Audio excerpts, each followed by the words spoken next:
Okay, I'm just going to look at colour mixing for portraits. This is very, um, it's just the way that I've come about to colour mix for portraits. It's not the traditional method. Traditional method usually involves using, I'll just put this in the rig here, involves using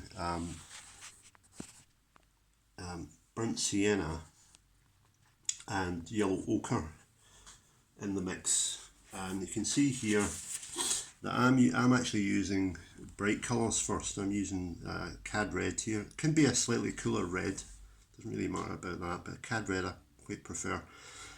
And cad yellow, titanium white, burnt umber eventually we're going to bring into it, and a wee bit of ultramarine here as well. So I'm going to start out with these nearly primary colours. The blue and brown are really to darken some of these three here, the red and yellow and the white. So what we're going to do first, you can see on this portrait that I've got it a little bit excessively orange just at the minute, just doing my initial exploration of it, and what I would do then is to lighten that is to go back to the red and the yellow here, just bring that into the camera zone there, wee bit of water on those, and just mix those together. You can see it gets very orange initially, and that's probably a bit more yellow there. But you're going to want a bit more yellow to the mix than the red. And keep on going with these because it looks a little bit too rich at the moment. Once we get a good bit of white in here, you'll see a more natural skin tone emerging. So excessively yellow, a little bit of red, till eventually you get a fairly reasonable sort of generic sort of skin tone. A bit more white there, touch more red. You can see how sensitive it is, to the strong colours like red. So you never really know also with acrylics until you apply to the surface. But now I'm getting into the zone that I want. Just mixing plenty of that. And when we apply that, you'll see I've got something akin to what's there on the lighter areas of the picture. Perhaps still a little bit too yellow. Get a wee bit more red in the mix, maybe perhaps a bit more white. And I initially had some water on this. I may add some in a little bit. And it's just getting a wee bit excessively full on the brush here. So you keep a bit of kitchen roll handy, just get the excess off. And then maybe a wee bit of water. And you can see we're adjusting the tone very gently on the surface there, like that.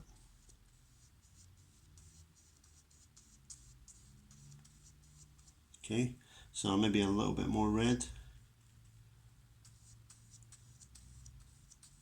And I would use these colours before going into the browns and blues. Even painting Afro-Caribbean people, just to get a feeling of the underlying warmth or not of the skin, how much red or yellow is in there.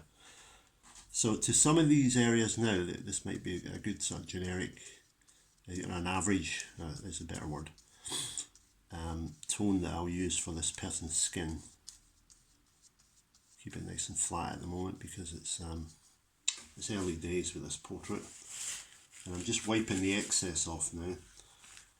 And if I wanted a darker version of that same tone that we've got there, so get the painting out of the way just for a second, just to let you see what I'm doing.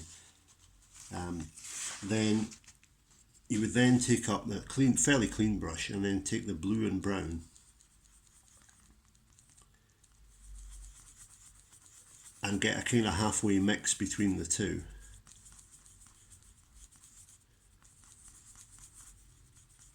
It's getting excessively wet, just wipe it off again. And instead of adding that to this one here, what I want to do is add it to a mix of the pure red and yellow without the white in it. Otherwise we'll get grey. We don't want the white in the mix. This is for the shadowy areas. A wee bit too blue there. Just keep it going until you get a sort of reasonably halfway mix between the two of these. It's somewhere in the region of Payne's grey, but a little bit warmer, I think, is what I like. And then to that, then we're going to mix some red and yellow.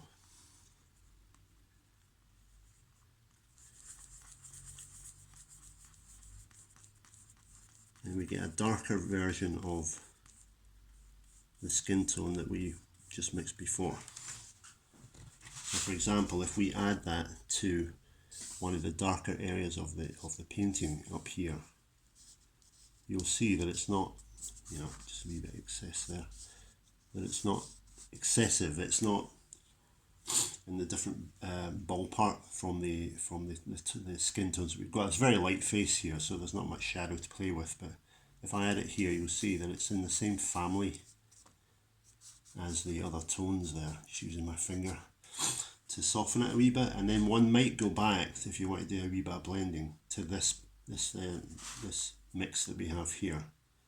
Just take a wee bit of that and then go into the surface there like this. Probably take off a wee bit of the excess with the kitchen roll, and then just mix these together so we start to get a blend on the surface like this. A bit more water, clean off, back to the pure light tone in the middle of the mix here, and then we can blend it in with the dark area that we've got there on the surface. And you can do this. It's a beautiful thing about acrylics. You can do this over and over until you get the right mix. So again, I'll clean off the brush. There we are. Into the pure mix in the middle here. And again, just to soften the edges of that. Not too much on the lip there. And I can blend that into the previous layer that I put on up here.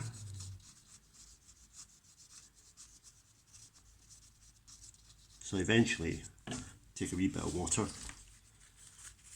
just to wet the mixes on the surface, just enough. You know, a lot of acrylic paint is about the control we have over the amount of moisture you have on the brush and on the surface.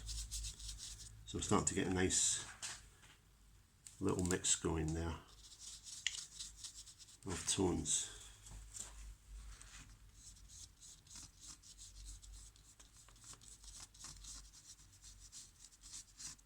Okay, just a wee bit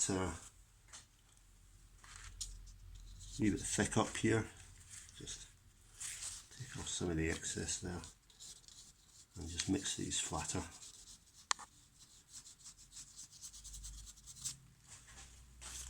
So eventually you can build up the complexity of these areas here.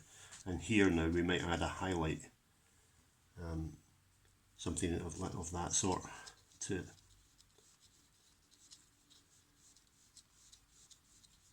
Just add that in, and again I'm going to take the excess off the brush and then mix that in with some of the local areas around it.